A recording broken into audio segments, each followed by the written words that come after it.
Guys, I think you're going to enjoy this conversation. It centers around the fraud who is calling herself the Queen of Canada and the Queen of Australia. We've got quite the roundtable for you. On the line from Australia, Jayden O'Connor and former federal senator for Western Australia, Rod Culleton, and their legal advisor, Darren Dixon. Gentlemen, welcome. First, Jayden, how are you? Thanks for helping us set this up. Thanks, Sean. It's a pleasure to be on. We've been a big fan of your show for quite a long time, and it's great to talk to you. Well, it's great to talk to you. Thank you so much. And why don't we say hello to Darren Dixon. How are you, Darren? Quite well. And yourself? I'm hanging in there. It's evening where I am in the States. 7:24 p.m. Central Time as we're having this conversation. What time is it there, guys? 10:24 in the morning? 10:24 a.m. in the morning, yes. Down under, if we're to believe their math, you're down under. The official map of the world says you're down under. And down under joining us also is Rod Culleton, a grain farmer who decided to fight back against the big criminal banks who were hell-bent on stealing his farm and hundreds of others. And then he got involved in politics. Rod, how are you? I'm good, thank you. And just for, we're a bit deeper down under where I am. It's 8:24 in the morning. We always seem to be a little bit behind the East Coast, but we certainly lead in other areas. But yeah, look, thanks for inviting me to your show. And yeah, thank you. Yeah, very good. Pleasure. I sometimes forget how vast Australia is, so you're even 2 hours earlier. Let me do a screen share, guys. It may be a good way to set the stage for this conversation. So your Prime Minister, Scott Morrison, was sworn in 2018, and that went a little something like this. I, Scott John Morrison, do swear that I will well and truly serve the people of Australia in the office of Prime Minister, and that I will be faithful and bear true allegiance to Her Majesty Queen Elizabeth II, Queen of Australia, so help me God. Well, I'll pause that. That seems a little strange. I didn't know she was actually the Queen of Australia, but get this, same thing going on in Canada. Here's Justin Trudeau's swearing in. I, Justin P.J. Trudeau, do swear that I will be faithful and bear true allegiance to Her Majesty Queen Elizabeth II, Queen of Canada, her heirs and successors. So help me God. I, Justin P.J. Trudeau, do solemnly and sincerely swear that I shall be a true and faithful servant to Her Majesty Queen Elizabeth II as a member of Her Majesty's Privy Council for Canada. Now that one goes on for quite a while, and he pledges his utmost allegiance to the Queen and his secrecy if he's ever told anything in that Privy Council that ought not go out to the people. Gentlemen, who would like to begin this conversation? How do we set the stage here? Because you guys have a queen, but you all think that's a fraud, correct? Well, let me say this. Darren. Let me say this. The Queen, according to English law, is not to be divided, and she is indivisible. And she is to rule her realms as the one queen. But in 1952-53, the representatives of all the different realms got together and they actually divided the crown up and created these individual offices in each realm. So, and this is the end result of it. You have the Queen of Canada, Queen of Australia, New Zealand, etc., etc. That's actually a breach of English law. There's also an act called the Royal Titles Act in England, and this act provides that the Queen can adopt those titles in the realms, but only if her Parliament is responsible for that realm's foreign relations.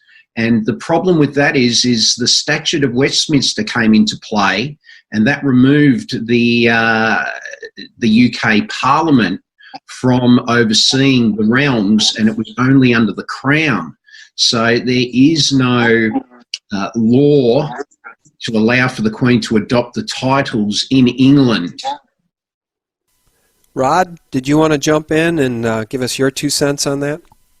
Well, this is to put it in layman terms, I guess that's the best way to do it, is to say that, you know, there's been a departure, and not only just in Australia, but right throughout the Commonwealth. And for that departure sets up what they, in effect, quasi-jurisdiction. And that's what we're operating down here in Australia. There is no question about that. And a lot of senators or politicians or members of parliament are effectively, in a way, chosen by the parties, and they're put up no different to a racehorse jumping out of a barrier, and everyone goes for the favourite horse to get them over the line. And once they get into Parliament, they don't act as what we believe they should act as, and that is the safeguards of the constitutional oversight to make sure. Well, that's the role of a senator. The first role of a federal senator is to perform under his constitutional duties. He's a public trustee, and he must administer the law. And they're all been asleep at the wheel, allowing this foreign power or this pretended nonsense to go through and claim it's in favour of democracy, when democracy's starved of oxygen, and people's rights are being, there's been massive impasses and trespass on people's rights, and that's what we have to come back. We've lost the conduit to our sovereignty, and it needs to be restored, and that's what the Great Australian Party is about: honest government, restoration of the Commonwealth. We are all Australians down here, and we need our democracy and our real rule of law. Once that rule of law comes in, that protects ourselves as subjects, and our businesses and our families, and that's the bottom line, and that's what we're pushing for, and that must be restored. It's still there, but if we sit back and do nothing, we shall be known by our acts and actions, and allow us to be, in a sense, violated, our rights violated by this nonsense. And so that's what needs to happen. We must come back to grassroots and come back to our right, because the people are the sovereign power. You can't have democracy when the people are silenced. Yeah, I think there's additionally, I'd just like to add there's a parallel system running that's outside of the Constitution here in Australia. What's actually occurring is they're only operating under the Constitution from time to time.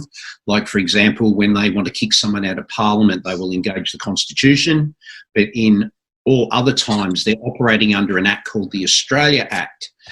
Now, the Australia Act has much conflict with the Constitution itself, and let's talk about the clip we just looked at in regards to the Prime Minister, Scott Morrison, swearing allegiance to Her Majesty. If you have a close listen to it, it's to Her Majesty.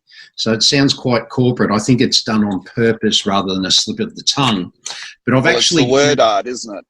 It is, exactly.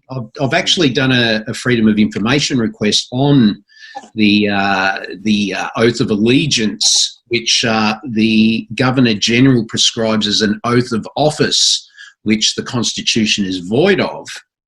And it appears that they cannot provide Scott Morrison's oath of allegiance that is consistent with the Constitution, because the actual oath is to Queen Victoria, and that was the Queen at the time of the writing of the Constitution, and the part in the Constitution provides that that Queen's name can be replaced with the King or Queen of the United Kingdom, but not a Queen of Australia.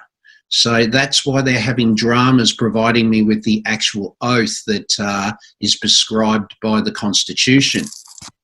Jayden, feel free to jump in at any point if you want to add anything to this, because I do have a question, but should I wait for a second? Jayden, any comments? No, you go for it, Sean.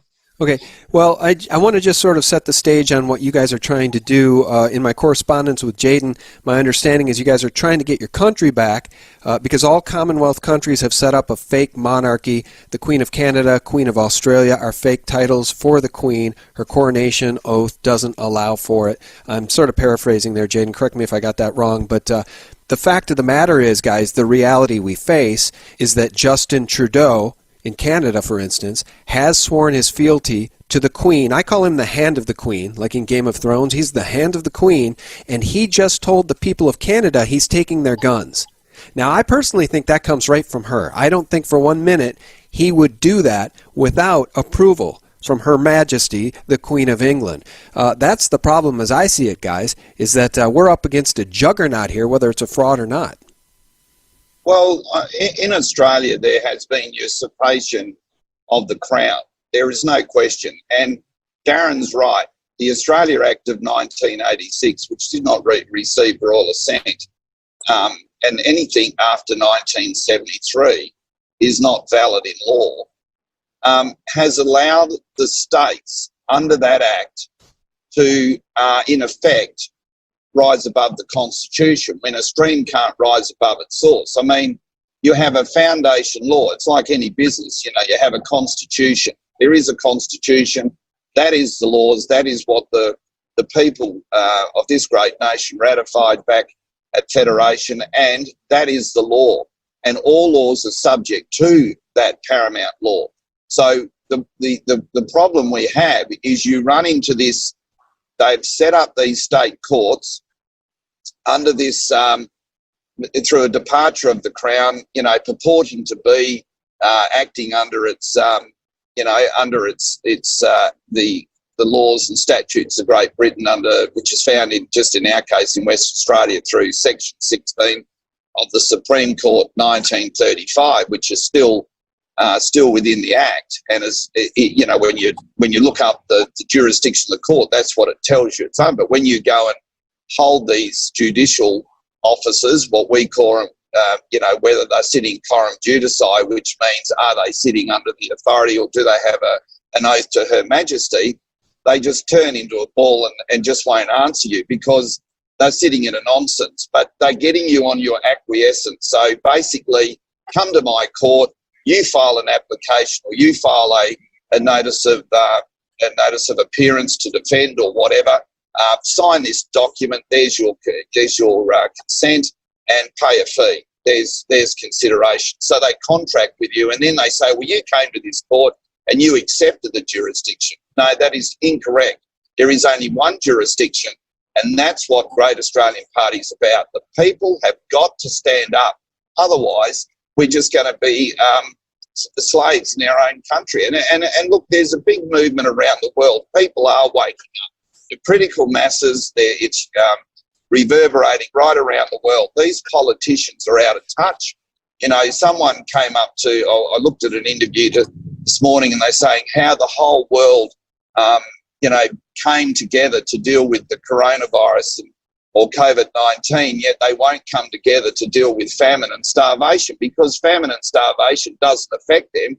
I mean, they're overfed and other parts of the world are underfed, but it doesn't affect the politician. He still gets his salary, still dances around on the taxpayer's purse. COVID-19, that might just give me the sniffles. So if you tend to believe what the seriousness of that, virus is, and one has to question that because so many experts have got a different opinion. But look, we've just got to come back to keep it simple, stupid, and the basics. And if you come back to your rule of law and all laws are subject to it, well, it's a pretty big, powerful tool to pull out of the toolbox and apply it. So that's what we're doing. We're just coming. All we're interested in is the law, nothing else. The law, and that's it.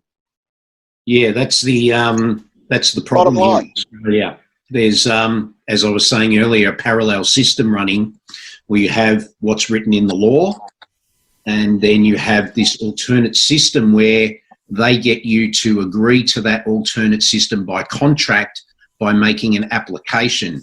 And this is the thing, you go to the courts expecting they are courts of law, but they are really corporations. They're just simply there for profit and gain. They're not there under the original de jure constitution or queen. And what Rod's saying is the law in each state provides that the jurisdiction of that court must be under the de jure queen, and it must operate as a court as found in England. Now, there's a problem with all that because of international law, but what they do is they get you to contract with them within the application and then you agree to that alternate jurisdiction, although it's not revealed what that jurisdiction is. And there lieth the problem. And that's why... And that could, Darren, that could really come down to that unilateral mistake when Party A is not aware, Party B is not aware of the contract terms put forward by Party A, being the court. So that could come down to that fit within the parameters of a unilateral mistake.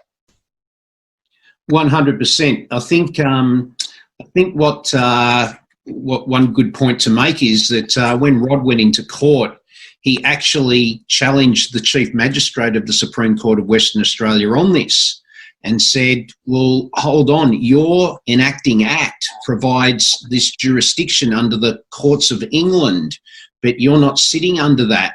And that's what the Parliament has provided. So it is you who is in breach of the law, but they don't care because you've contracted with them. Now, this is the thing. Can you sit in the position of the law, or does the contract override the law? This is the question, and this is why Rod's taken this matter to the High Court of London for a determination, where it's currently lodged. Boy, I'm in over my pay grade here, guys. This stuff, look, I'm familiar with, the straw man and legal fiction, and your name all in caps is your corporate identity. Do you want to talk about some of that? Because I think that sort of plays into, at least to some degree, this discussion. You guys talked about word art, and, I'm really familiar with the work of Jordan Maxwell, and, of course, Owen Benjamin is really up on this stuff. But Jordan Maxwell, when talking about the banks, he would mention river banks, and the current, the flow of the river, and the banks control the currency, the flow of currency. This is all sort of witchcraft, isn't it? I mean, how do you take back your country if you have to deal with their corrupt courts? That's the part I can't get my head around. Well, the thing is we have to do it. So it's a bit like a garden that hasn't been attended to for many years, and the crabgrass, we have this ryegrass down here, and it gets in everywhere, and that's what's happened. The people have just sat back, and I wouldn't say accepted it, but certainly haven't taken it head on like we've taken it on. I mean, you hit the nail on the head. When I was approached to become a politician by Pauline Hanson, the red Ferrari, I certainly said no. I just, I'll be up frank on your, I said I didn't want to become a political tosser, because that's all they are. They just,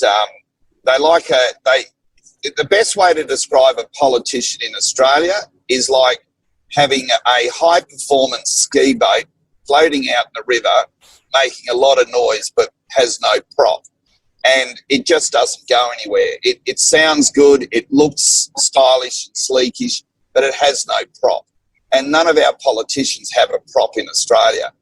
And what we have to do, you're right when you say all caps, and they deal with you in all uppercase letters. That's their way of contracting with you so that you accept their jurisdiction. So what we have to do is weed the garden, and we've got, being a farmer, there's no good going out with a horse and plough, one disc plough and ripping up, 15,000 acres, because that's what we were sort of farming at one stage. But is to go out, bring your big machine out of the shed and do it, use that machinery. And that machinery in Australia is called the Constitution. And that is the machinery of law that every person is bound to, including the courts. You go to clause 5 and it says, all courts and everyone's bound to the Constitution. It says to Her Majesty Queen Elizabeth II of the United Kingdom shall extend to the United Kingdom, and that's why we've gone to London. We have jurisdiction in London. The Supreme Court Act of 1935 in Western Australia states it very clearly that we must be dealt with under those laws. Well, if we can't get Crown laws in Australia, well, we go to the United Kingdom and be dealt with under Crown law, because that's what the people want to be dealt with. That's what we're bound to that law. So entering into a nonsense is actually, we're actually open to liability to do that. So we are really holding them to account, and we must get back into the Parliament. Look, when I was in the Parliament, I took out former Attorney General George Brandis's middle stump. And I don't know if you know the famous Dennis Lilly, it's one of the famous cricket bowlers of Australian cricket, came out of Western Australia. And when Brandis, who the former Attorney General, came up to me and said, what made you ask a question like that? I just said, well, Dennis Lilly wasn't the only famous bowler to come out of Western Australia. And he came back on, I think, Jaden, it was about the 10th or 13th of October, 15th of October, and said, Senator Cullerton, you spotted it, and you spotted the problem and no one else did. You got past 16 High Court justices, including 2 Chief Justices. I commend you, about why the court wasn't issuing its writs in the name of the Queen. I mean, this is supposed to be the big constitutional daddy court, and it's not issuing its writs in the name of the Queen. Then all of a sudden, where does Brandis go? He becomes a High Commissioner of London, and they get rid of Turnbull. The thing is, they keep it's like the bank managers when we were getting all the farms back, undoing all their unlawful actions. They keep removing the CEOs of the bank. So they keep, once you put the heat on them, the heat gun or the crosshairs on them, they switch the targets. Mm-hmm. So we need to get back into Parliament, get back into the upper house, which is the overarching, the watchdog for the Constitution, and apply it. But the problem is, it's the Australian government, it's not the Commonwealth Parliament.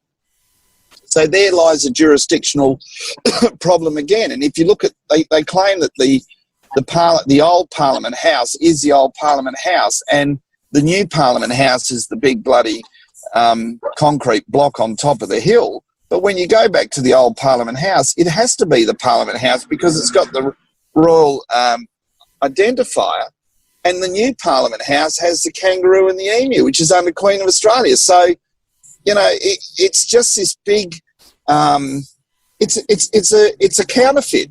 It's the best way to describe it. It's just a big counterfeit, and we need to correct it. And the only people that can correct it are the sovereign power, which is the people, and that's what we have to stand for, and that's why we're standing up as a federal party. So.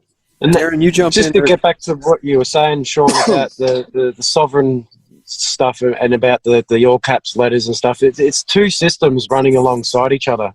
One's real, one's not. And that's the way that they get us, is by coercion and trickery into that fake system that they've got running alongside the real de jure one. And, basically we want to get back into the Parliament to make that Parliament run as the Constitution intended, as our founding fathers of that Constitution framed. The Senate is basically a court, and it's full of representatives that are elected. And we're not seeing that these days. We're seeing a lot of these people that are getting in there acting like movie stars, and they're selected, not elected by us, the people. And they've taken away our voice because they're not representing our voice. They get in there and they have a different agenda, and they just basically get handed a script and say, this is what you're talking about today. They're not representing the will of the people. They are just puppets. Yeah. What's actually occurring, Jason, is the fact that the politicians are actually representing the political parties here in Australia and political party agendas, and they're not concerned with any of the agendas of the people themselves. So they're actually pushing these party agendas, which are usually based on United Nations agendas. We have politicians that are involved and sit on the United Nations councils, and I do believe they're in breach of our Constitution because they have allegiances to foreign powers, which the United Kingdom is. Sorry, the United Nations is. Getting back to your question in regards to the legal entity, I can give your listeners something that they can use in court. in regards to the legal entity, or the corporation, as all courts want you to appear as. And I can break it down like this. It's a pretty simple concept that you can pitch to a judge so as not to be known as the corporation, or, as you were putting it, the straw man. And it's pretty simple. It's basically like this. There's two types of corporations. One is a corporation aggregate and one is a corporation sole. So let's look at the corporation aggregate. And a corporation aggregate is many people acting as one. So, companies like McDonald's, or, Amazon, Amazon, there's probably like 50 investors there and they act as Amazon. So it's many people acting as one. Then you have a second type of corporation called the corporation sole. And a corporation sole is one person acting as one. And corporation soles in the world are people like the Queen, the Pope, the Archbishops of Canterbury. Department heads of government are sometimes created as corporation soles. And what that is it's the reason why it's created as a corporation sole is the office is perpetual, but it just has different office holders. When you are before a judge, what will happen is the judge will ask you to appear in person as the corporation. And what you need to do is you need to ask him whether you are a corporation aggregate. And you must state that you are not, because you are not many people acting as one. And then you can only be one other corporation, which is the corporation sole. But the judge will most likely tell you that you cannot be a corporation sole because a corporation sole is created by statute. And then you need to thank the judge for confirming you are not a corporation sole nor a corporation aggregate, and you are therefore the man. So that's the way to get around the court actually imposing these sorts of corporate fallacies upon you. Yeah, I love it. I've got to get deeper into this stuff, and I had an expert who was scheduled to come on, and he was a no-show. My friend Sophia Smallstorm helped set that up, so I will cover this straw man stuff here in the future. Jaden, you might want to mute your mic. We're getting a little weird feedback stuff. It might be coming from you. I'm not sure. Let me ask you guys this. You've taken this jurisdiction argument to the London High Court of Justice. Where are you in the process? How long does something like this take? Well, the matter is a judicial review, CO 588/2020, filed in the High Court of Justice, and we've filed our submissions. The respondents are the Attorney General of Western Australia, the Chief Justice of the Supreme Court of Western Australia, and the Governor of Western Australia. And we've had the State Solicitor's Office try to say that we don't have a valid claim, or it has no merit. The interesting thing about that is that they won't file an appearance.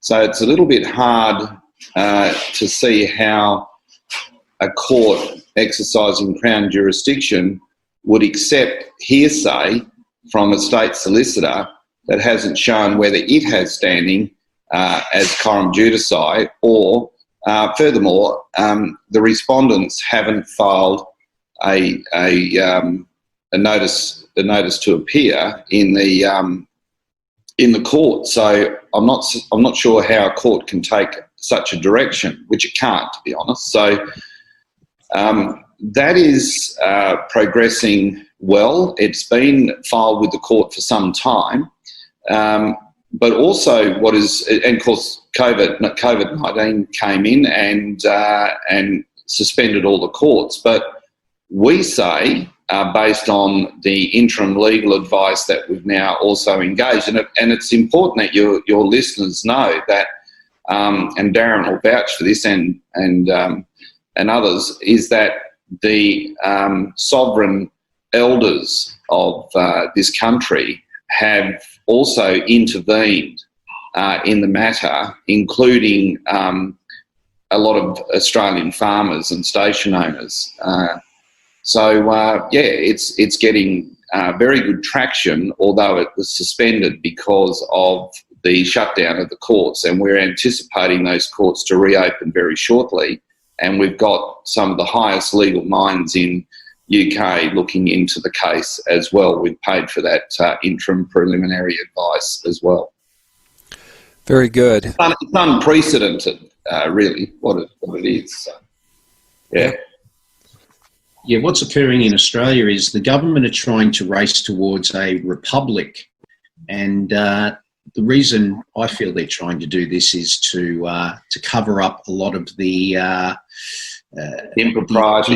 improprieties that have come before. So things like this Queen of Australia, and I'll just add this so the viewers have got an understanding. This within our Constitution, we only have a certain amount of lawmaking powers, and the subject matter of those powers does not cover the creation of an alternate monarch or queen. That's something that needs to be done by the UK Parliament, usually by letters patent. Our Commonwealth government fails also to have the power of incorporation, and yet here we have them creating massive amounts of corporations within the departments and also the Queen.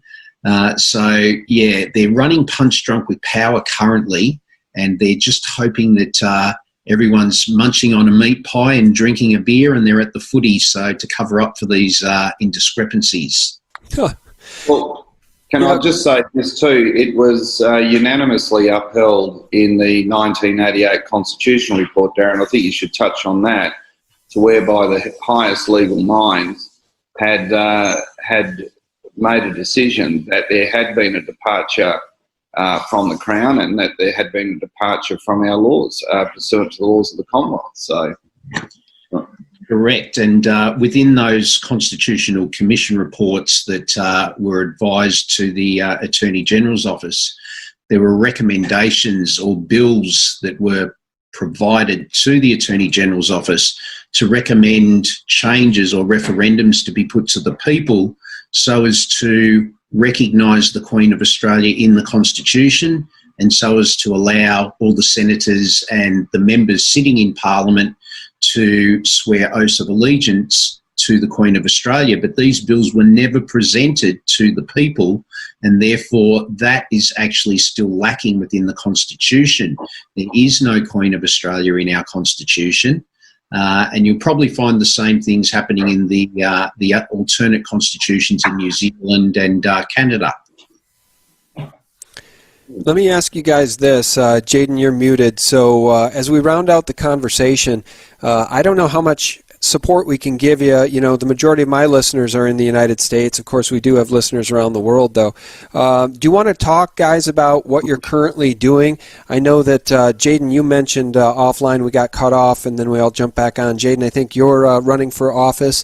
And Rod, you currently, you've got some stuff cooking yourself, Rod. Do you want to talk a little bit about that and maybe do a little unveiling of a little certain something? Yeah, well, I've been actively down here working on our prime mover, in fact, a political bus that is going to be our locomotive, and we're, anticipating that we'll be pulling a lot of carriages, and those carriages must be pulled to get the support, and that'll be across the whole nation. So the ethos of Great Australian Party is really to perhaps do what the English have done, and they've come out of the EU, and we need to do the same. We need to come out and come back under our sovereign laws, and that's so come back to the grassroots. And what I do like about America and certain people over there, they're very constitutionally minded. They always talk about their constitution, whereas in Australia there are only certain parts of Australia that are talking about the constitution. So we need to now re-enliven that. So that's the ethos, and we come under ACSIT. Although we've never left the Crown, we have these quasi-jurisdictions trying to deal with us, usurping the powers of the Crown, and that's why we say we must do an ACSIT. which is an Oz exit, come back under our rule of law. So, so that's basically the ethos of where we're going, because we can't just win it in a foreign jurisdiction. We have to go back to Parliament and reconstitute the Parliament, bring it under as the Commonwealth Parliament, not the Australian Parliament, and that can only be done, with the support of the people and from that platform. And I did try to do that, and we saw a large number of Section 44 of the Constitution removed a lot of parliamentarians. I was the first person to enliven all that. A bit unorthodox, but it worked. There was, I think in total there was 17 that fell. Some didn't return, and some went to a by-election. So that's we just have to push the reset button, and it's there. We need to bring it out and bring it front and centre, and that's what the Great Australian Party is about, for the Great Australian people, and we're all great Australians. So, Rod and Jayden, do you guys feel that the Australian people are ready to take back their country? I talked to people like Gemma O'Doherty over in Ireland, and she's pretty disgusted by the majority of Irish people that seem willing to just go into this good night of the New World Order and the EU and just let the chains rest lightly on them. How would you gauge the Australian people? Are they ready to take their country back and actually get involved? well, yeah, because let me tell you this: if you've got nothing better to offer, or you don't have substance, what Darren and Daryl and Neil have got is 20 years of FOI investigation, Freedom of Information reports, where they've written to the Attorney General, which they've come back and said they can't find an instrument that links the authority back to the Constitution. I mean, we have got the facts, we have got the presumption on the table, and Darren touched on it this morning. It's we have the presumption. And while the presumption's on the table, if they can't rebut that presumption, then people start to say, well, hang on a minute, there is something not quite right here. And I think this COVID-19 has come at the right time. People are impressed about being shut indoors, and all this mixed report on, we're now saying, well, there could be a second wave, and yet really in Australia, there was far more greater people catching the flu than what there was catching COVID-19. A lot of them came in on the ships, but I'm not disputing that there's no virus out there. There is a virus, but the seriousness of that virus, that's what the medical experts have sort of not all lining up to. Their ducks aren't lining up on that one. So that sort of raises concerns. But no, there is a change, because people can see that their rights are being affected, and we need to be able to carry the message and put the message out there so it sticks, and keep it in a simple term, because it is overwhelming. Anyone that studies law has a lot of reading, and there's a lot of different passages, and like you say, the bastardisation of the English language, which is occurring quite a bit in the courts down here. So we have to keep it simple, stupid. Bring it out properly, and support it with evidence, and that's what GAP has now. It's ready to campaign, and we've got the expertise of Darren and Daryl and Neil. We work as a team, and we say we've got the best team in the Southern Hemisphere. There's no question about that. Yeah, that's awesome. All right, it's the Great Australian Party, and final word from you, Darren, and then Jayden. Yeah, I suppose you do touch on something very familiar to everyone around the world, and that is the complacency of the general public. There's definitely a group of people that are actually proactive in regards to bringing great change to the country here. But there is that general populace that unfortunately has that complacency, and I do believe that's due to a lot of indoctrination, but hopefully they can see through the fog and actually see something that's good and is wholesome and has substance, and move towards it. Excellent. Guys, can I give you sneak peek of the boss? Yeah, I'm just gonna give you a bit of a sneak peek, and I haven't sort of put it out to the Australians yet, but I'm going to. Here we are. I'm just going to give you a little bit of the locomotive that we've been proudly doing up. That's a nice bus. You're gonna be riding style. Yeah, well, hey guys, you know, you guys always brag how shiny your bloody rims are in America, but you know, we'll have to have a competition. I don't think you're going to get it more shinier than that. I mean, so look, and there's one of the. There you go. Oh, gee, you know, someone's in the background there. Looks a bit similar. Looking good. But, yeah, so, you know, we're going to launch that very shortly. And that, wouldn't you know it? All the guys will have their own TVs and their own bunks and everything like that. So it's kitchen's all underneath. It's got a couple of toilets and shower, and yeah, we're away.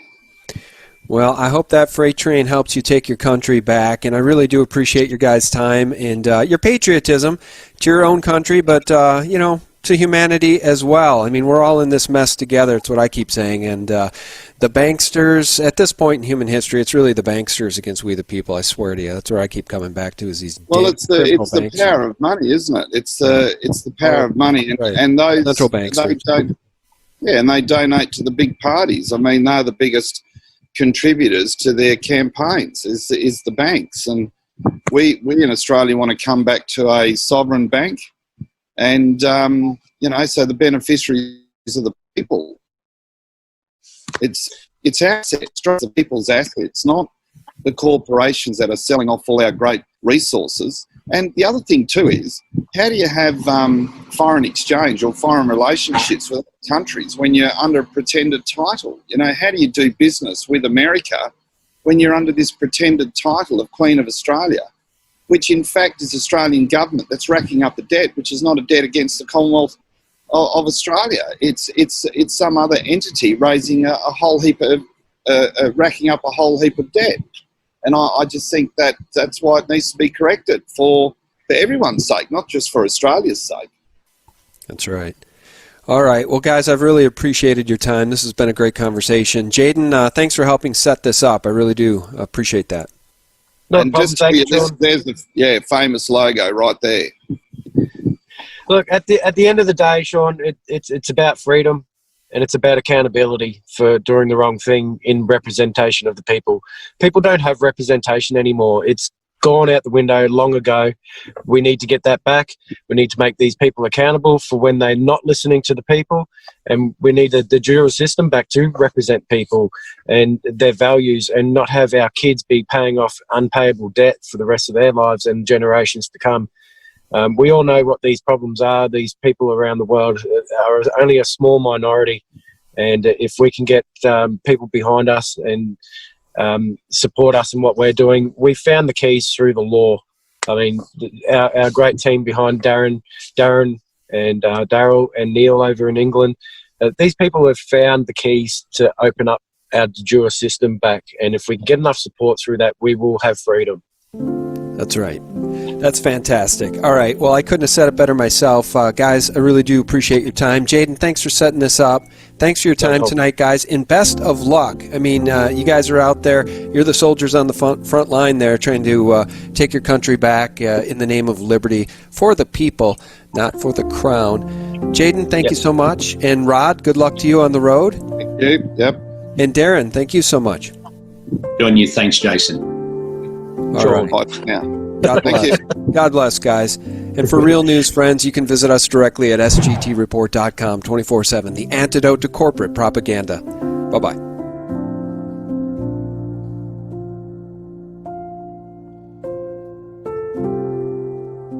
You know, with Antifa, they're willing to go as far as it takes. They're willing to kill, and they even get excited about that idea. They talk about it, they plan it.